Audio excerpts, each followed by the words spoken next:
Star hospital సుఖీభవకు తిరిగి స్వాగతం. వేసవిలో మండే ఎండల ధాటికి దాహంతో నాలుక పిడిచకట్టుకుపోతూ ఉంటుంది. నీళ్లెంతగా తాగుతున్నా ఒక పట్టాన దప్పిక తీరదు.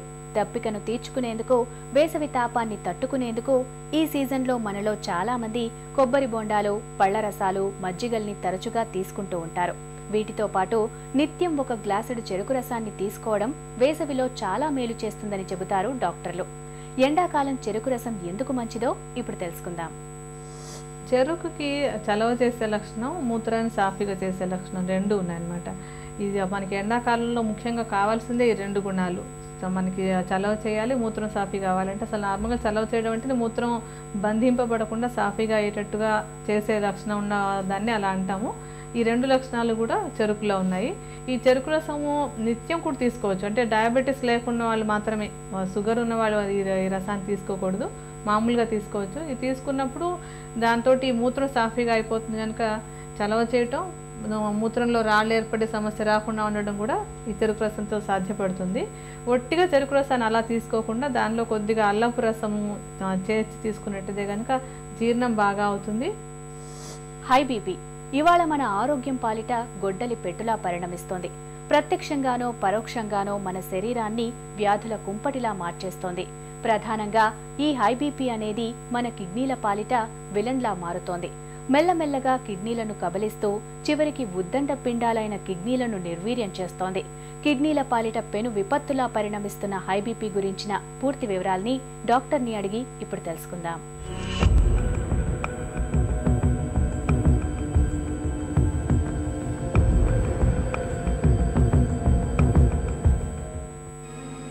అధిక రక్తపోటు అంటే ఏంటి?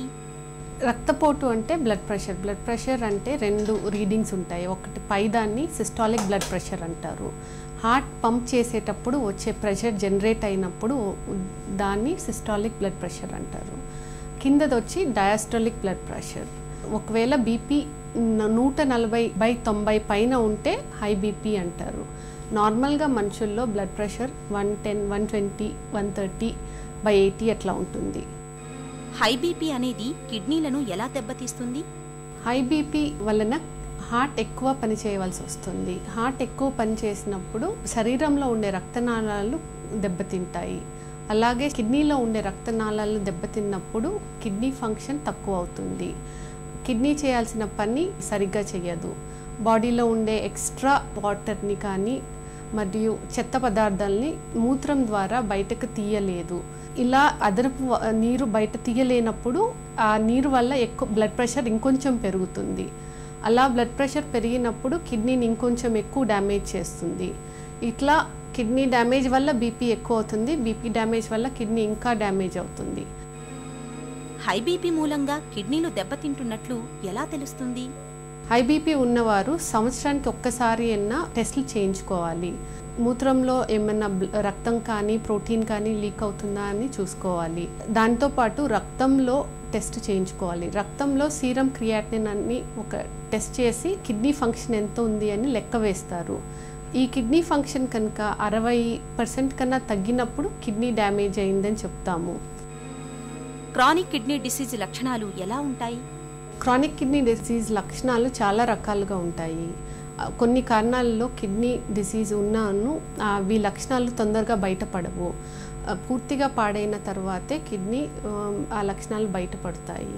కాళ్ళు వాపు రావటం, ముఖ్యంగా సాయంత్రం అయ్యే వరకు కాళ్ళు వాపు ఎక్కువ అవ్వటం, ప్రొద్దున్నే నిద్ర లేచినప్పుడు ముఖము కళ్ళు వాచి ఉండటము, మూత్రం ఎక్కువ రావటం, ముఖ్యంగా రాత్రిపూట మూత్రం ఎక్కువ రావటం, నీరసంగా ఉండటం, కొంచెం దూరం నడిచినా నీరసంగా ఉండటం, ఆయాసం రావటం, మూత్రంలో మంట రావటం, మూత్రంలో చీము కానీ రక్తం కానీ నురుగు కానీ రావటం, నిద్ర సరిగ్గా పట్టకపోవటం, కాళ్ళు చేతులు నొప్పులు ఉండటం, తిమ్ముళ్ళు ఎక్కినట్లు మంటలు ఉండటం, చిన్న వయసులోనే బీపీ ఉంటే అంటే 35 సంవత్సరాల లోపు బీపీ ఉంటే కిడ్నీ పరీక్ష చేయించుకొని కిడ్నీ వల్ల బీపీ వచ్చిందా లేదా అన్న నిర్ధారించుకుంటే కిడ్నీ డిజీజ్ని ట్రీట్ చేసినప్పుడు ఆ బీపీ తగ్గుతుంది. హై బీపీ బారి నుంచి కిడ్నీలను ఎలా కాపాడుకోవాలి? మొదట్లో జీవనశైలిలో మార్పుల ద్వారా బీపీ కంట్రోల్ చేసుకోగలిగితే ముఖ్యంగా ట్రై చేయాలి.